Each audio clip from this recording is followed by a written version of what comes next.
إن الحمد لله نحمده ونستعينه ونستغفره ونؤمن به ونتوكل عليه ونعوذ بالله من شرور أنفسنا ومن سيئات أعمالنا من يهده الله فلا مضل له ومن يضلل فلا هادي له وأشهد أن لا إله إلا الله وحده لا شريك له وأشهد أن محمدًا عبده ورسوله أما بعد فإن خير الحديث كتاب الله وخير الهدي هدي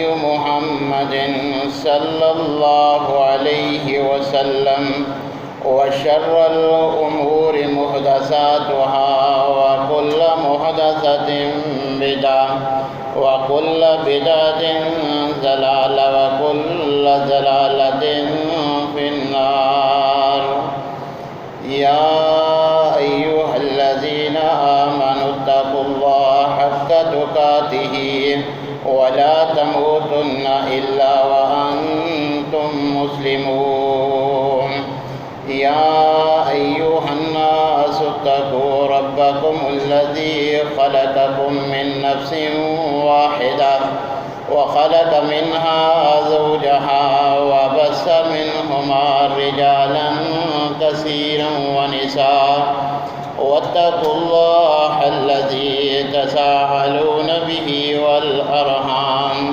إن الله كان عليكم رقيبا يا أيها الذين آمنوا اتقوا الله وقولوا قولا سديدا يصلح لكم أعمالكم ويغفر لكم ذنوبكم ومن يطع الله ورسوله فقد فاز فوزا عظيما أما بعد فأعوذ بالله السميع العليم من الشيطان الرجيم من حمزه ونفخه ونفسه بسم الله الرحمن الرحيم قال النبي صلى الله عليه وسلم من قام رمضان إيمانا واحتسابا غفر له ما تقدم من ذنبه وقال النبي صلى الله عليه وسلم يا أيها الناس أفشوا السلام وأطعموا الطعام واصلوا الأرحام وصلوا بالليل والناس نيام تدخلوا الجنة بسلام۔ تمام قسم کی تعریفات مالک العلام ذوالجلال والاکرام وحدہ لا شریک مالک کائنات اور خالق ارض و سما کے لیے لاکھوں کروڑوں درود و سلام اس ہستی اقدس و مقدس کے اوپر جن کا نام اسم گرامی جناب محمد رسول اللہ صلی اللہ علیہ وسلم ہے۔ سامعین محترم، رمضان المبارک کا بابرکت مہینہ تیزی کے ساتھ ہم سے گزر رہا ہے۔ ان بابرکت ایام میں ہمیں کیا کرنا چاہیے؟ کون سے نبی کریم علیہ السلام کے عوامل ہیں جو آپ ان ایام میں کیا کرتے تھے؟ ہر مسلمان کتاب و سنت کا پابند ہے۔ ہر نیک عمل قبولیت سے پہلے اس کے بارے میں یہ دیکھنا ازحد ضروری ہے کہ کیا نبی کریم علیہ السلام نے وہ کیا یا کرنے کا حکم دیا ہے، اور دوسری بات کہ جب پیغمبر نے کیا ہے تو پیغمبر کے کرنے کا انداز کیا تھا۔ کیونکہ اللہ تبارک و تعالیٰ نے نبی کریم علیہ الصلوۃ والسلام کو ہمارے پاس نبی اور رسول مبعوث فرمایا ہی اس وجہ سے ہے تاکہ آپ کا ایک ایک لمحہ آپ کی خوشی اور غمی کے امت محمدیہ کے لیے اسوہ حسنہ بن جائے۔ تو نبی کریم علیہ الصلوۃ والسلام ان ایام میں عام دنوں سے ہٹ کر کثرت کے ساتھ اللہ کی عبادت کیا کرتے تھے۔ تو جیسے ہم صبح سے شام روزے کا اہتمام کرتے ہیں، اسی طرح ہمیں ان ایام میں کثرت کے ساتھ تلاوت قرآن کا اہتمام کرنا چاہیے۔ اللہ تبارک و تعالی ان ایام میں نوافل کا اجر فرائض کے برابر اور فرائض کا کئی گنا زیادہ بڑھا کے دے رہے ہیں۔ یہ اللہ تبارک و تعالیٰ کی جانب سے پیشکش ہے، ہمیں اس کو قبول کرنا چاہیے۔ صبح سے شام تک کثرت سے قرآن کریم کی تلاوت کرنی چاہیے۔ نبی کریم علیہ الصلوۃ والسلام کا معمول مبارک یہ تھا کہ آپ رمضان میں ایک مرتبہ، اور جس سال آپ کی زندگی کا اختتام تھا، آپ نے اپنی زندگی کے آخری سال 2 مرتبہ اس مہینے میں جناب جبرائیل علیہ الصلوۃ والسلام کے ساتھ مکمل قرآن کا دور کیا۔ تو نبی کریم علیہ الصلوۃ والسلام ان ایام میں کثرت کے ساتھ صدقہ خیرات کیا کرتے تھے۔ روزے اور تلاوت قرآن کے بعد ہمیں کثرت کے ساتھ اللہ کے دیے ہوئے مال میں سے اللہ کے راستے میں خرچ کرنا چاہیے۔ اور اس وبا اور لاک ڈاؤن کی وجہ سے اللہ کے راستے میں خرچ کرنے کی اہمیت کئی گنا بڑھ چکی ہے۔ جب حالات ایسے ہوں کہ انسان خود ضرورت مند ہو، پھر اللہ کے راستے میں اپنی ضرورت کو چھوڑ کر دوسروں کی ضرورتوں کو پورا کرتا ہے، تو اللہ تبارک و تعالیٰ کو یہ عمل بہت پسند ہے۔ نبی کریم علیہ الصلوۃ والسلام اور صحابہ کرام کی آپ سوانح پڑھ کے دیکھ لیں کہ جب بھی کسی ضرورت مند نے پکارا، جو اپنی ضرورت کے لیے اپنے پاس تھا وہی اس کو عطا کر دیا تاکہ اللہ راضی ہو جائے۔ وقت مختصر ہے، واقعات کی طرف جانے کا وقت نہیں ہے۔ نبی کریم علیہ الصلوۃ والسلام اور صحابہ کرام کی زندگی کے بے شمار واقعات اس بات پہ دلالت کرتے ہیں۔ تو نبی کریم علیہ الصلوۃ والسلام صحابہ بیان کرتے ہیں کہ ان ایام میں تیز آندھی کی طرح صدقہ خیرات کیا کرتے تھے۔ تو آج ماحول بھی ہے تو ہمیں اللہ کے دیے ہوئے مال میں سے کثرت کے ساتھ صدقہ خیرات کرنا چاہیے۔ اسی طرح صدقہ خیرات کے ساتھ ساتھ نبی کریم علیہ الصلوۃ والسلام نے نشاندہی فرمائی ہے کہ سحری کے وقت جو دعا کی جائے اللہ رد نہیں کرتے، قبول کرتے ہیں۔ افطاری کے وقت کثرت کے ساتھ اللہ اپنے بندوں کو جہنم سے آزاد کرتے ہیں۔ روزے دار روزے کی حالت میں جو بھی دعا کرتا ہے اللہ اس کو قبول کرتے ہیں۔ لہٰذا یہ دعاؤں کی قبولیت کے ایام ہیں، ہمیں اپنے لیے، اپنے اعزاء اقربا کے لیے، اساتذہ کے لیے، تمام مسلمانوں کے لیے، بالخصوص آج جس وبا کا ہم شکار ہیں اس سے تحفظ کے لیے پورے امت مسلمہ کے لیے ہمیں کثرت سے دعائیں کرنی چاہیے، استغفار کو لازم بنا لینا چاہیے، اور فرائض کے ساتھ ساتھ نوافل کا بھی اہتمام کرنا چاہیے۔ فرائض کے بعد سب سے اہم ترین، سب سے افضل ترین نفلی عبادت کہ جس کا ان ایام میں خصوصی اہتمام ہوتا ہے وہ قیام اللیل ہے، جسے ہم صلاۃ التراویح کہتے ہیں۔ نبی کریم علیہ الصلوۃ والسلام نے فرمایا من قام رمضان ایمانا واحتسابا غفر له ما تقدم من ذنبه، جو ایمان کی حالت میں مومن ہے، اللہ کی رضا کے لیے، اللہ سے اجر و ثواب کے حصول کے لیے صرف یہی مقصد اور کوئی دنیاوی مقصد نہیں، وہ قیام اللیل کا اہتمام کرتا ہے، صلاۃ التراویح کا اہتمام کرتا ہے۔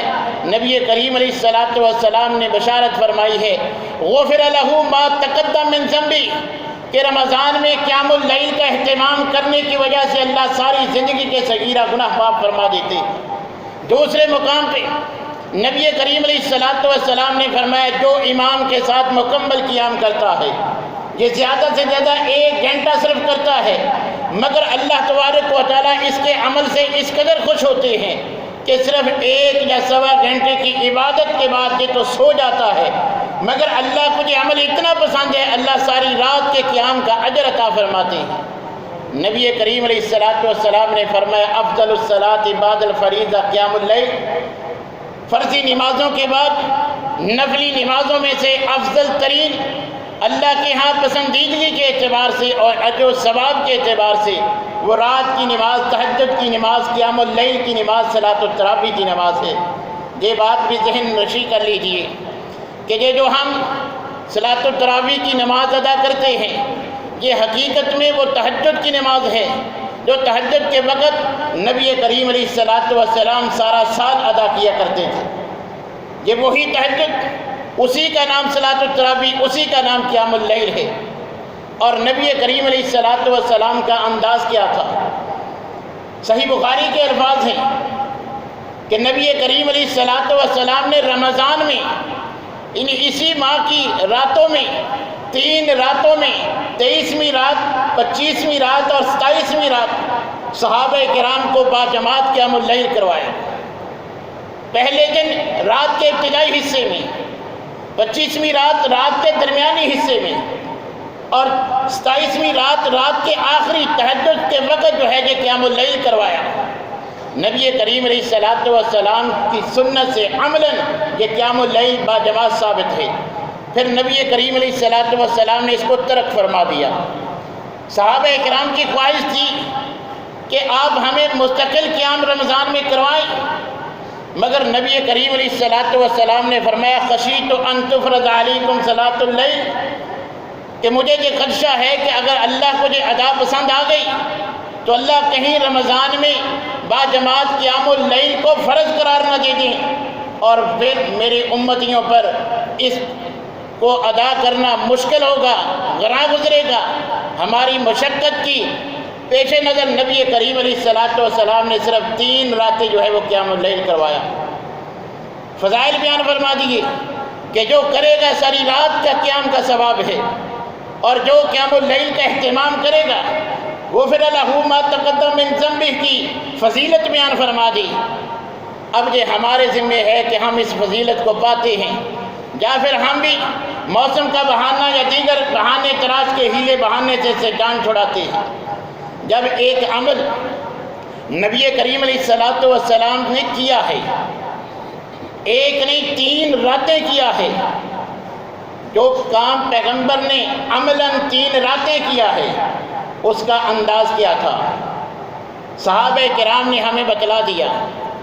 اب نبی کریم علیہ السلام نے ہمیں حکم کیا فرمایا؟ صلو کما رأیتمونی اصلی، تم نے نماز وہ فرضی ہو یا نفلی اس کی ادائیگی کا انداز وہ اپنانا ہے جو میرا محمد صلی اللہ علیہ وسلم کا ہے۔ تو نبی کریم علیہ السلام کے قیام اللیل کا کیا انداز تھا؟ کتنی رکعات تھیں؟ آپ قیام اللیل کتنی رکعات فرمایا کرتے تھے؟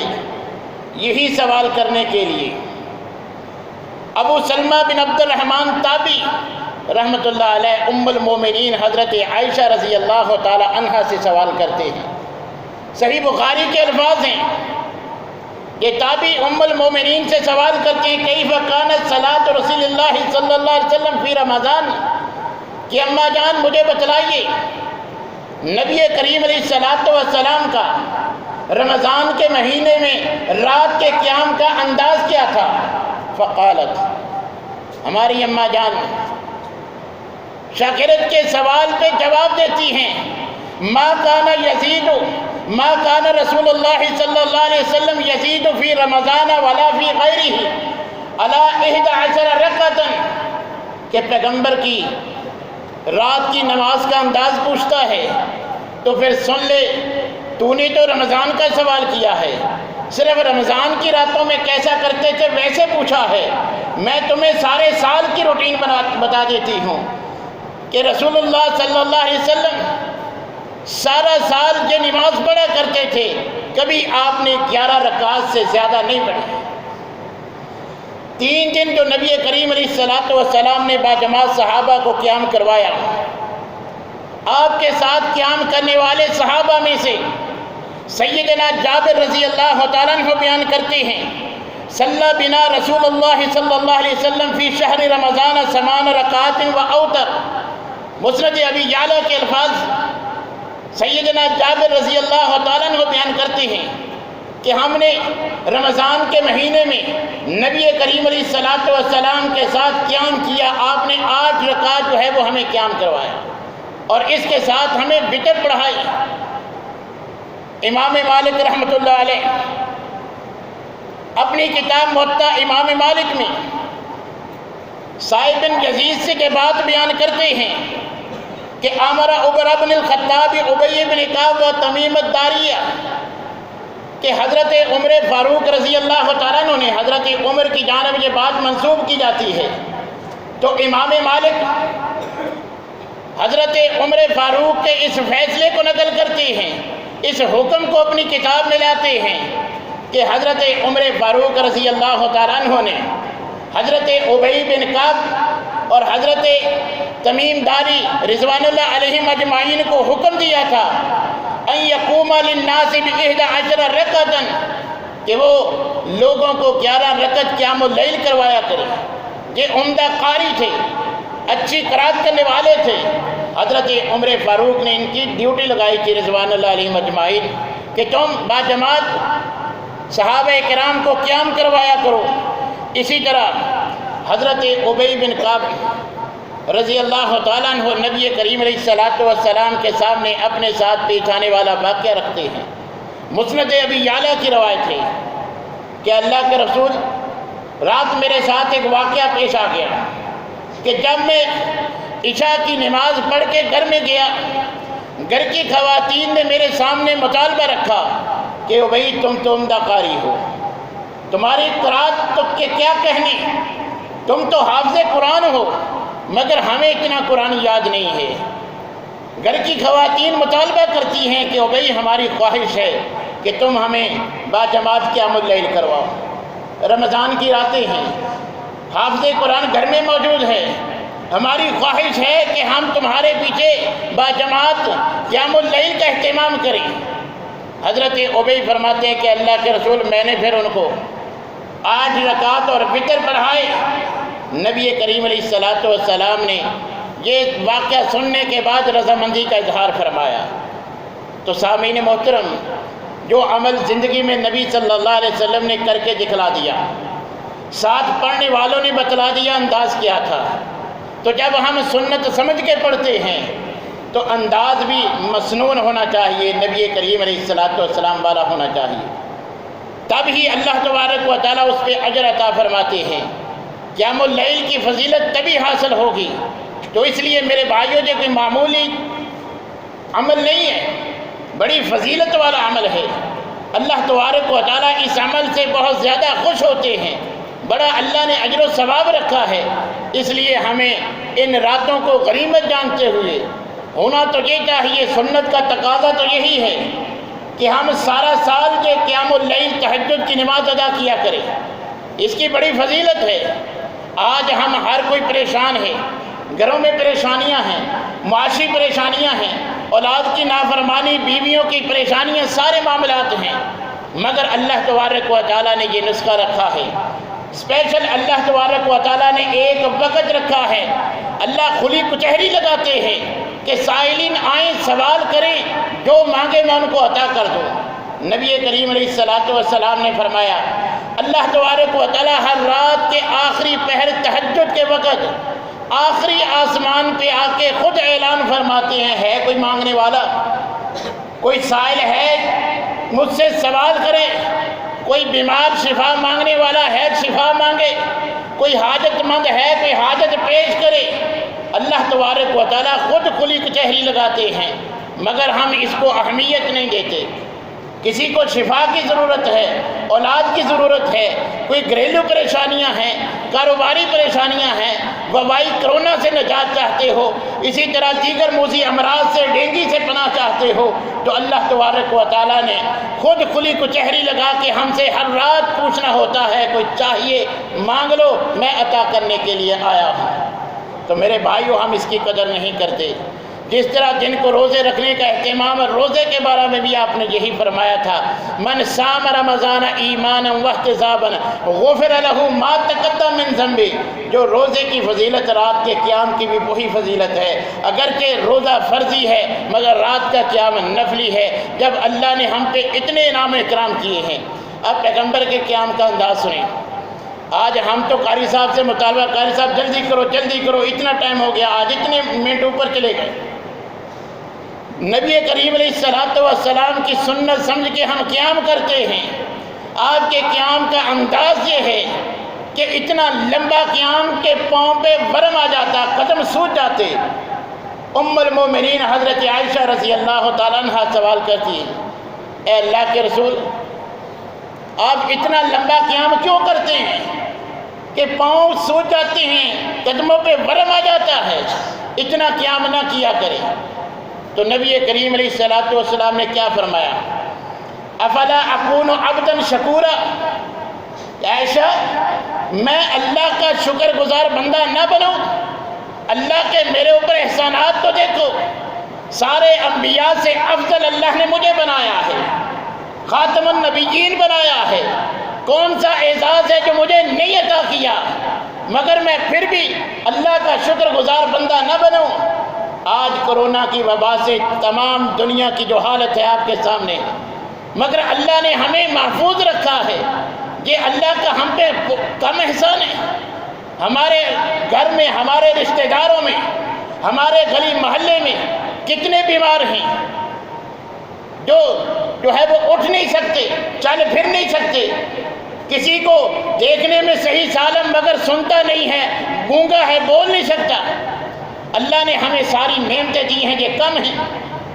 ہمارے عزیز رشتہ داروں میں کتنے ایسے ہیں جو بولنے کو ترستے ہیں، جو چلنے کو ترستے ہیں، کھانے کو ترستے ہیں، مگر اللہ تبارک و تعالیٰ نے ہمیں ان تمام نعمتوں سے نوازا ہے۔ ہم بھی اللہ کے بندے، وہ بھی اللہ کے بندے۔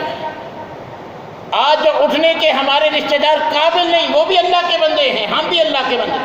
یہ اللہ کا ہمارے اوپر احسان ہے کہ اللہ تبارک و تعالیٰ نے ہمیں صحت و عافیت کی زندگی دی ہے، اور ہماری زندگی میں یہ رمضان، یہ بھی اللہ کی بہت بڑی نعمت ہے کہ ہماری صحت و عافیت میں اور عبادت کے لیے اللہ نے کاروبار سے بھی ہماری جان چھڑائی ہے، شیطان کو بھی جکڑ دیا ہے جو ہمیں عبادت سے روکتا تھا، مال و دولت ہمیں عزیز تھا، کاروبار کی وجہ سے ہم بھاگم بھاگ بس ٹائم پہ آتے، ٹائم پہ چلے جاتے، مگر اب اللہ نے ہمیں فرصت میں یہ مہینہ دیا ہے کہ اب شیطان کو بھی جکڑ دیا، کاروبار بھی گیا، اب جم کر میری عبادت کر لو، مگر پھر بھی ہم سو کے گزار دیں، موبائل پہ جو ہے وہ وقت گزاری کے لیے لگے رہیں، سوشل میڈیا پہ وقت گزاری کے لیے لگے رہیں، تو میرے بھائیوں، اوقات بدلنے سے بندہ، کھانے کے اوقات بدل لینے سے روزے دار نہیں بنتا، روزے کے اجر کو نہیں پاتا۔